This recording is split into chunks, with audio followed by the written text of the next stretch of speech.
Ang kamatayan ni Jesus sa krus ay isa sa mga pinakamakapangyarihang pangyayari sa kasaysayan ng sangkatauhan. Hindi lamang ito isang simpleng pagkamatay, kundi puno ng mga mahimalang tanda at kakaibang pangyayari na nagbigay patunay sa kanyang pagkadiyos. Sa pamamagitan ng mga pangyayaring ito, ipinakita ng Diyos ang kahalagahan ng sakripisyo ni Jesus at ang kanyang tagumpay laban sa kasalanan at kamatayan.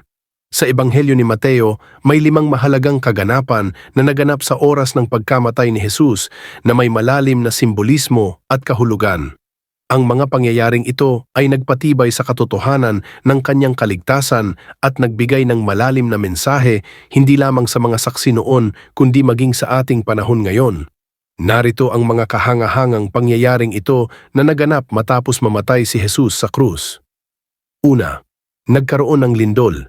Pagkatapos ng kamatayan ni Jesus sa krus, isang malakas na lindol ang nangyari.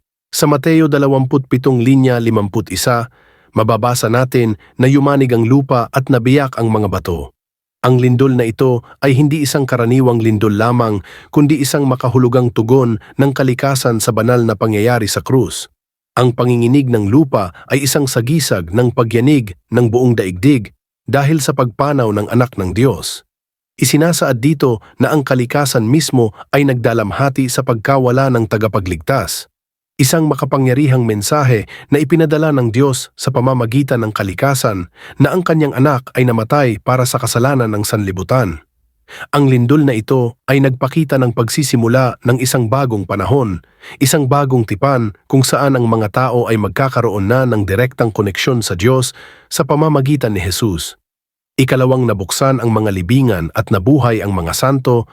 Bukod sa lindol, isang kakaibang pangyayari ang isinulat ni Mateo na hindi binanggit sa iba pang mga ebanghelyo. Maraming mga banal na tao na matagal nang namatay ay nabuhay muli. Ang kanilang mga katawan ay lumabas mula sa kanilang mga libingan at pumasok sa banal na lungsod ng Jerusalem, kung saan nagpakita sila sa marami. Ito ay isang nakakapangilabot ngunit kamangha-manghang pangyayari na nagpapakita ng kapangyarihan ng Diyos hindi lamang sa kalikasan kundi pati sa kamatayan. Ang muling pagkabuhay ng mga banal na ito ay isang paunang pahiwatig ng darating na muling pagkabuhay ni Jesus at ng lahat ng mananampalataya. Hindi ito ordinaryong pangyayari kundi isang direktang pagpapakita ng kapangyarihan ng Diyos upang ipakita na ang kamatayan ay tinalo na. Ang pagbubukas ng mga libingan ay sumasagisag din sa pagbubukas ng bagong buhay at pag-asa sa muling pagkabuhay na dala ng sakripisyo ni Jesus sa krus. Sa mga oras na iyon, maraming tao ang maaaring namangha at napaisip sa kahulugan ng kanilang nasaksihan. 3, napunit ang tabing ng templo. Ang templo sa Jerusalem ay may isang napakalaking tabing o kurtina na naghihiwalay sa banal ng mga banal mula sa ibang bahagi ng templo. Ang banal ng mga banal ay ang pinakabanal na bahagi ng templo kung saan sinasabing nananahan ang presensya ng Diyos at tanging ang mataas na pari lamang ang maaaring makapasok dito isang beses sa isang taon. Ngunit nang mamatay si Jesus, ang tabing na ito ay napunit mula sa itaas hanggang sa ibaba. Mateo 20:7-51. Ang punit na ito ay hindi gawa ng tao, kundi isang malinaw na tanda na ang paghihiwalay sa pagitan ng Diyos at tao ay tinanggal na. Ipinapakita ng pangyayaring ito na ang sakripisyo ni Jesus ang naging daan upang ang sinuman ay maaring makalapit sa Diyos ng may buong tiwala at hindi na kailangan ng mga tagapamagitan. Isa itong napakahalagang simbolo ng pagtatapos ng lumang tipan at pagsisimula ng bagong tipan. Ang dating mga hadlang ng kasalanan ay winasak at sa pamamagitan ni Jesus, tayo ngayon ay may direktang access sa Diyos. 4. Nagkaroon ng kadiliman sa buong lupain mula sa tanghaling tapat hanggang sa 3 ng hapon. Nagkaroon ng makapal na kadiliman sa buong lupain. Mateo 20:7-45. Ang dilim na ito ay isang supernatural na pangyayari dahil sa oras na iyon, ang araw dapat ay nasa pinakamataas na posisyon nito.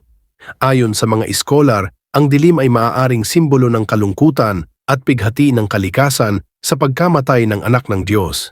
Sa mga kultura ng sinaunang panahon, ang dilim ay madalas na iniuugnay sa pagdadalamhati, lalo na sa pagpanaw ng mga dakilang tao. Bukod dito, ang dilim ay maaari ring ituring na tanda ng paghuhukom ng Diyos. Sa mga oras na iyon, si Jesus ay dinala ang bigat ng kasalanan ng sanlibutan at ang kasalanan ay nagdala ng paghihiwalay at kadiliman. Maaaring ito rin ay katuparan ng propesiya sa aklat ni Amos kung saan sinabi ng Diyos na aking padidilimin ang araw sa katanghaliang tapat. Amos 8:9. Sa oras ng pinakamaliwanag na liwanag, dumating ang kadiliman upang ipakita ang kalubhaan ng kasalanan at ang sakripisyo ni Jesus upang iligtas ang sangkatauhan. Ang ikalimang napagtanto ng senturyon, ang inosensya ni Jesus, isa sa mga pinakakapansin-pansin na mga saksi ng kamatayan ni Jesus ay ang Romanong senturyon na nangasiwa sa kanyang pagkapako sa krus. Ang senturyon ay isang mataas na opisyal ng hukbo at ito ay kanyang tungkulin na tiyakin na ang pagkapako sa krus ay isinagawa ng maayos at walang aberya. Subalit matapos makita ang lahat ng mga pangyayari, ang lindol, ang kadiliman, at ang reaksyon ng kalikasan, ang senturyon ay nabagabag at nasabi, tunay na ito ang anak ng Diyos. Mateo 20:7-54.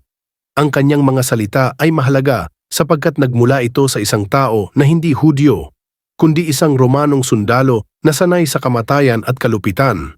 Gayunpaman, sa harap ng krus ni Jesus, siya ay natulala at kinilala ang pagka-Diyos ni Kristo. Ang kanyang pagkilala ay isang mahalagang patutuo, sapagkat ipinapakita nito na maging ang mga taong hindi bahagi ng pananampalatayang Hudyo ay maaaring makakita at makakilala ng katotohanan tungkol kay Jesus. Maraming teorya ang nagsasabi na ang senturyon na ito na pinangalanang Longino sa tradisyon ay naging isang Kristiyano at nagpatuloy sa pangangaral ng Ebanghelyo.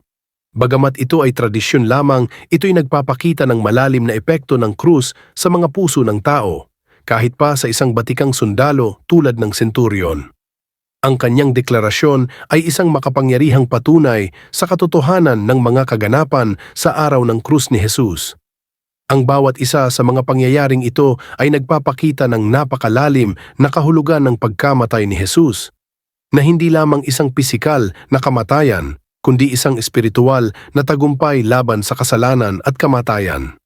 Ang krus ni Kristo ang sentro ng kaligtasan ng sangkatauhan at ang mga pangyayaring ito ay nagpapatunay sa kapangyarihan at pag-ibig ng Diyos na ipinakita sa sakripisyo ni Jesus. Salamat sa pagsama sa akin sa ating pag-aaral ng salita ng Diyos. Naway napalakas kayo at napalalim ang inyong pananampalataya sa pamamagitan ng mensahe natin ngayon.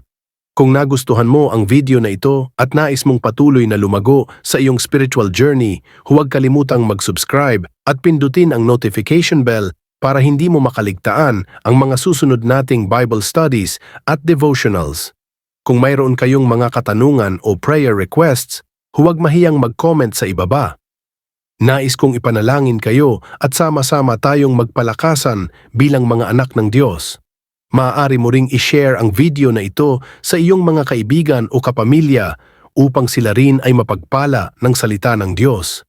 Muli mga kapatid sa pananampalatay, nagpapaalala sa inyo na ang Diyos ay laging kasama natin, handang magbigay ng pag-asa at gabay sa bawat hakbang natin.